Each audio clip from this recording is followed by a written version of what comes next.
Pretty good. It's good to be here again. First of all, if it wasn't for CCDL, we wouldn't have a Second Amendment advocacy group in Connecticut. I know the terrible thing that was certainly true before CCDL, as Scott and many of you others know, is that you could go 10, 15, maybe even 20 legislative hearings before you even see anybody from the NRA.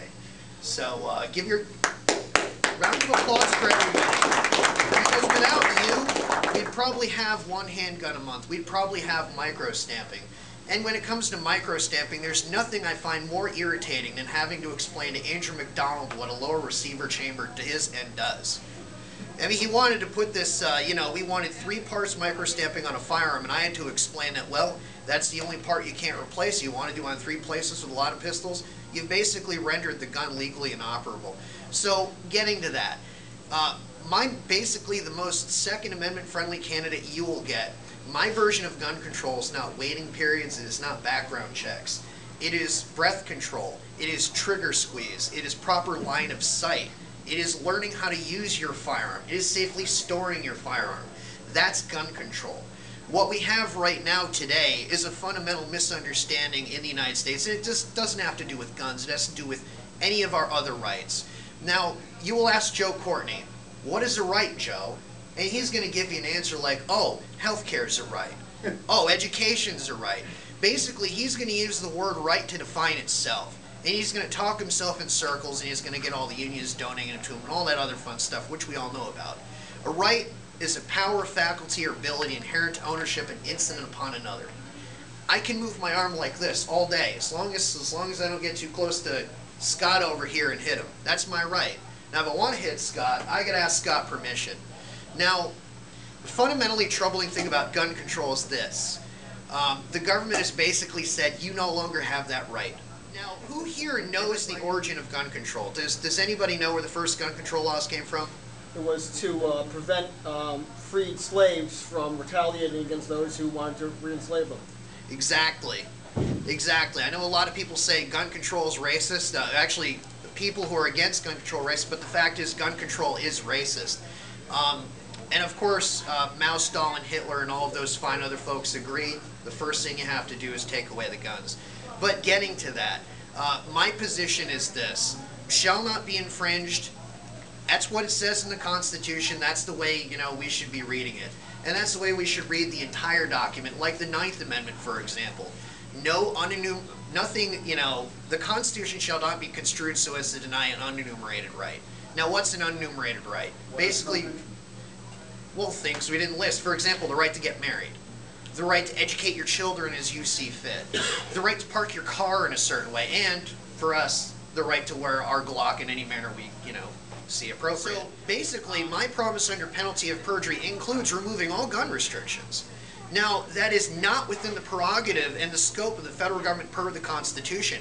There should be no federal gun laws whatsoever. And I'm glad this is on tape. You can quote me on that. You can send the video around. That is a fact. Now they like to make a big deal out of it.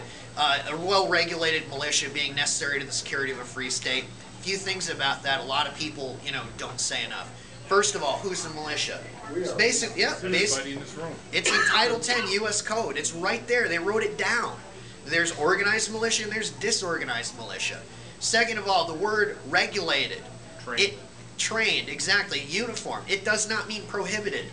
They always like to run around with, not just with the Second Amendment, but the Interstate Commerce Clause. They say, oh, well, it's got to be regulated. And they mean that like we can say, don't do this, don't do that. No, it's not true. When you say that there should be no federal gun laws, do you also, when you say shall not be infringed, do you include people like felons or those who've been adjudicated mentally deficient or those under restraining orders? Do they still have the full Second Amendment in your view? Well, people who've served their term, if they're out of prison, well, sure, they should be allowed to, or actually, it's not a question of should they be allowed. I mean, they have the right to keep bear arms. Obviously, I wouldn't advocate for, giving a gun to somebody who's in jail. I mean, because that would kind of defeat the purpose. As far as mentally deficient goes, or mentally incapable, I am the most pro-Second Amendment candidate you're going to find, but still, I will not give my, 3-4-year-old son a firearm, because he's not quite at that point where he can handle one. Now, obviously, there has to be some, kind of, do we let this person have a firearm? I mean, I would think yes. You've been adjudicated insane. Like there's some legal process, not just some psychologist comes along and says, yeah, he's nuts, let's take his guns. So yeah, I would say if it comes down to that, there has to be some kind of due process. We can't just declare somebody not to have any rights like the federal government does.